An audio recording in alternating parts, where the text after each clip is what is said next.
Question number 1 का अभी हमने किया डायरेक्ट मेथड। अब हम दूसरा मेथड करने जा रहे हैं जिसका नाम है क्या, एज्यूम मीन मेथड। सभी यहाँ पे देखेंगे ये क्या है, FI। अब हमारे पास मैंने अभी क्या निकलवाया था आप लोगों को, XI निकलवाया था। XI कैसे आया था, XI आया था बेटा 2 और 0 को ऐड करेंगे 2 आएगा, 2 को 2 से डिवाइड करेंगे कितना आया 1, 4 और 2 कितने हुए 6, 6 का हाफ 3। पता चल गया 2 2 का गैप है, आपको पता चला कि सारे इंटरवल के बीच में बराबर का गैप है। तो क्या करेंगे 1 में 2 जोड़ा 3, 3 में 2 जोड़े 5, 5 to 7, 7 to 9, 9 to 11, 11 to 13। Is that clear. आगे चलेंगे, आगे उन्होंने बोला DI। DI कैसे आएगा, DI का फॉर्मूला होता है हमारे पास XI माइनस में A।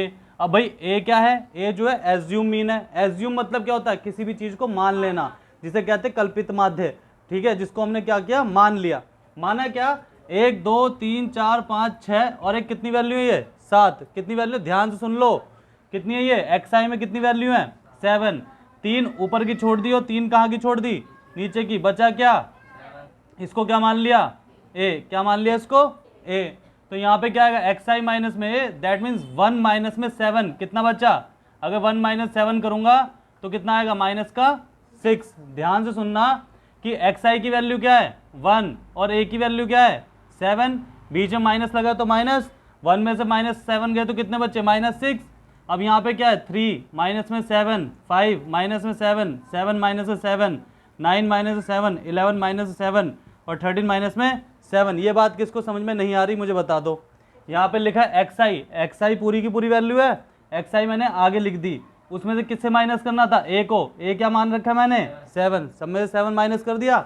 आगे देखेंगे 3 में 7 के -4, -2, यहाँ पे 0, यहाँ पे 2, यहाँ पे क्या आएगा 4 और यहाँ पे क्या आएगा 6, 2 4 6, 2 4 6। ठीक है, अब हम क्या निकालेंगे, यहाँ पे क्या निकालना था हमें FI DI। क्या निकालेंगे FI DI, यानी FI की मल्टीप्लाई किससे होगी हमारे पास, DI से होगी।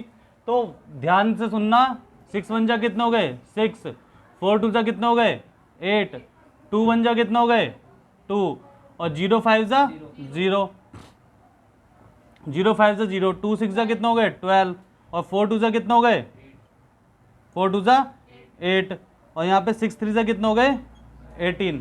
ठीक है, इनका सम कर लेंगे। इनका सम क्या आएगा, माइनस माइनस वाली वैल्यू है, ये प्लस वाली वैल्यू है।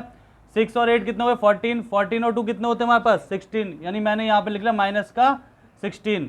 12 और 8 कितने होते हैं 20, 30 और कितना आ गया यहाँ पे 38। जब आप रफ में 38 में से माइनस कर दोगे किसको 16 को, क्या आएगा 2 और यहाँ पे क्या बचा हमारे पास 2, 22 बचेगा हमारे पास।